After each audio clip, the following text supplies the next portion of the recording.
જો એકદમ yummy tasty paneer paratha.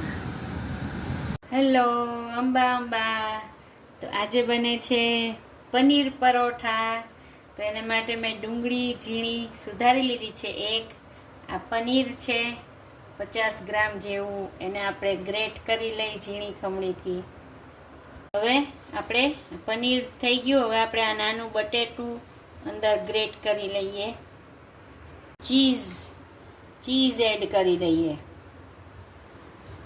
આવી રીતે બનાવજો એકવાર, એકદમ મસ્ત બનશે પનીર પરોઠા, બહુ જ ટેસ્ટી લાગશે. સ્વાદ પ્રમાણે મીઠું એડ કરી દઈશું. અને હવે આપણું આ સ્ટફિંગ રેડી છે, તો આપણે પરોઠા બનાવી લઈએ. હવે આપણો જો આ રોટલી જેવો મેં મીઠું નાખીને એકદમ સોફ્ટ લોટ બાંધી લીધો છે. એમાંથી આપણે પરોઠા બનાવીએ. આવી રીતે આપણે સ્ટફિંગ એડ કરી દઈશું. સેજ નાના જ બનશે, પણ આવી રીતે આપણે હવે જો એકદમ આમ સોફ્ટ હાથે આપણે આ વણી લીધું.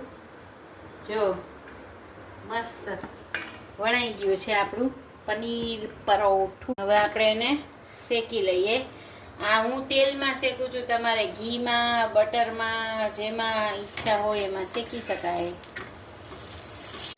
રેડી આપણું ગરમા ગરમ પનીર પરોઠું. વાવ, મસ્ત ઉતરી ગયા છે ગરમા ગરમ પનીર પરોઠા.